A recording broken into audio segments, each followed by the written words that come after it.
Oh, man, we got another good one right here. Check this out. So a black student arrested over $3 parking fee after cash payment was refused. Student arrested over $3 parking fee and the chief loses his job. Oh, my goodness. I'm going to sit you in the car right now, okay? Can you please tell me why, sir? That's it. Sit down. That's the only question I've asked you, sir. Sit down, let me tell you. That's the only thing I've asked you. Was that wrong of me to do though, so I can know? Is that wrong to ask why though, so I can know? Reason I'm here because you have been identified as someone who left the SRC without paying. Oh, okay. Yeah, I can explain it right now. Do you think there's any reason for this to be happening over that? No, that's why I'm confused as fuck. Okay. What I pulled off is because my friend in the front seat, if there's cameras up there, y'all can go watch the cameras. Do you understand the theft of service? And I had the money to pay. I literally had. So that's not the story. We were told that you didn't have any money to pay. They offered you a bursar. Oh, is there a camera? Is there a camera, sir? I don't know. Sir, if there's a camera, then I can only go by the information that I have. Okay, but check me out. But when I come over here and try to talk to you, yeah, and you're being confrontational, doesn't want to listen. Sir, I didn't be confrontational. I tried to back up because I was scared. Put up the picture for man. Here it is. Hell of a story. You're going to see the extreme power grab of this cop. Indiana University police chief, no longer with the department, settles a lawsuit after a black student was arrested over $3. A $3 parking fee. You heard the student say, I was scared. All right. Moses Berriot Jr. was arrested on September 7th, 2022, after the parking attendants at Indiana University campus at the gym parking lot called police after refusing his cash payment. Did you hear me? After refusing his cash payment for a $3 parking fee. After refusing his cash payment. Now, let me tell you why that part is important. You cannot be charged with theft of services if you had the intent to pay. It's a civil issue at that point. And especially if you're trying to pay and your services, that's your money, your legal tender was refused in that fact of matter. In order to be charged with theft of services, you must know from go you're not going to pay a damn thing. The cop knows this. He knows the charge. That's why he all of a sudden did not know how to look at a video. There's more. Put the picture back up.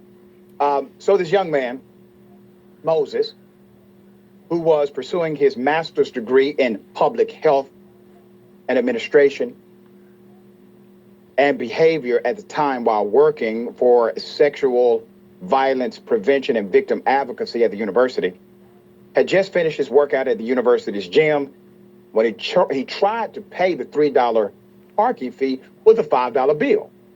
He had a $5 bill. $5 bill. All right? Uh-huh. The parking attendant told the graduate student he could only pay with a card attached to his account, which is like a student account, for an additional $10. The attendant then opened the gate after some miscommunication. Moses later noted that he drove home with the understanding that his account would be charged the fee, his student card. Okay. All right. However, the parking attendants called the police, and IU police department officers Austin Magnus and Charlotte Watts were dispatched to his home, to his house, where he lived, after first obtaining his picture from the university staff. Okay? I'm going to say something at this point, only because of a story that we recently reported on, where it was uncovered that an entire institution had engaged in intentional discrimination against black students to get black students off the campus by arresting them, by charging them, by giving them fines and penalties to get them to withdraw from the institution. The president basically admitted it. There was a settlement. They said, we are going to train our staff to do better. But it was an intentional effort, according to the federal government, after they concluded their investigation. This seems very similar to me. There's more. Moses was in the shower. Okay? So they go to his house. Now they know they're riding for $3 damn. Okay? They go to his home. He's in the shower when the officers knock. And he yelled that he was in the shower and he could not hear anything. The officers returned to their car, but later returned upon seeing Moses wearing no shirt and a pair of shorts outside and detained him. They did not immediately mention the parking dispute. Body camera footage shows this. I'm working with you. All right? I'm working with you, excuse me, replied Moses. I can't get my identification. He said, as I motioned toward his apartment, can you all tell me what this is about? Can you work with us first? Replied Magnus. Now remember, he's not concluding that these cops done came all the way to his house for $3. $3 stinking dollars. You know why he hasn't concluded this?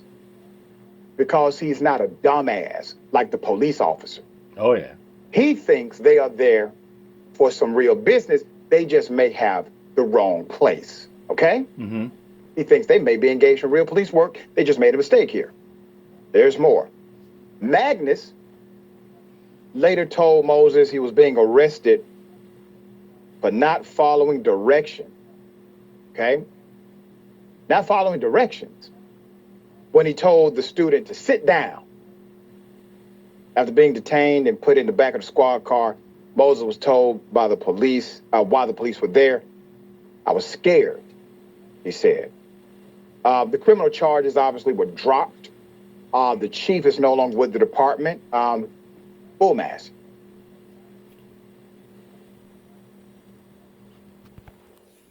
Jill Lee. Jill Lee. The police chief at Indiana University, Bloomington campus. Indiana University did not clarify why Lees is no longer in charge. University simply said, Indiana University does not comment on personnel matters. Now keep a picture up. You know, there were a lot of cops involved in this. Okay? Now I understand the buck stops with the chief. Naturally, this happened under the chief's leadership. Likely with the chief's absolute approval. Mm-hmm. But all of these cops should be fired. Hell, I think someone could make a case it was completely illegal what happened here. Not just unethical. All right. Ravana, hell of a story. $3. We know that at least one university is on record for doing this against black students to get black student enrollment to decrease. It seems very similar here. Absolutely, especially when you question why on earth the police were called in the first place. I cannot believe that the policy of the staff working at the parking garage for the gym facilities at this university, that it is the policy that they are instructed to call the police if there's a miscommunication. At that point, first of all, it's $3. Why would you be calling the police anyway? Second, you have his student account information. They were able to identify him to the police, give them his name, show them a picture of him from his student account. Why couldn't you just charge the student account, which is what he believed they had done anyway, which is what they seemingly told him they were going to do? How on earth does that escalate to calling the police? And another thing is, when you're calling the police, you are calling for a gun on the scene of a situation of a problem. I mean, do you really need to call the police for a gun for $3 freaking dollars? I mean, come on. Anybody can go fucking pull the cushions out of their sofa and take $3 to change right now. Easily. I got $3 in change. Heck, I got a $5 bill. Hey, you want to break this down? Unless you are trying to have black students arrested. I think that is a completely rational conclusion to come to in this story. To arrest him for not complying with an order to sit down when you hadn't told him why you were there in the first place. And Dr. Ritchie, you're exactly right. You have to be a dumbass to think that the police are coming to get you over $3 damn as an issue which he thought was settled. He believed that he had paid it. And and I think that it seems like it's another tactical thing that cops say, the cops, feel like disrespected, or the guy didn't, comply orders. Just like I did the story earlier about the band director who didn't comply with the officers and disrespected the cop. that is important that you highlighted that he did not have a guilty state of mind. He didn't have the necessary intention to not pay for those services, to be arrested and to be charged with that crime. And of course, what we're seeing here every step of the way is power trip on the police's behalf. Yeah, but another and case of power trip on behalf of the institution. If he was a white student and there was a miscommunication, I promise they would not have called the police. I know they would not have called the police over $3. Right. And the irony of the fact that students are paying for all of their salaries. Right. As a college professor, I tell my students, don't let anybody here take away your experience, because without you, there is no institution. Okay, they are the lifeblood of all campuses. Crazy, it's another case of, seems like you got cops are flexing their power as well. But that's it, I'm out here, my chop, peace out.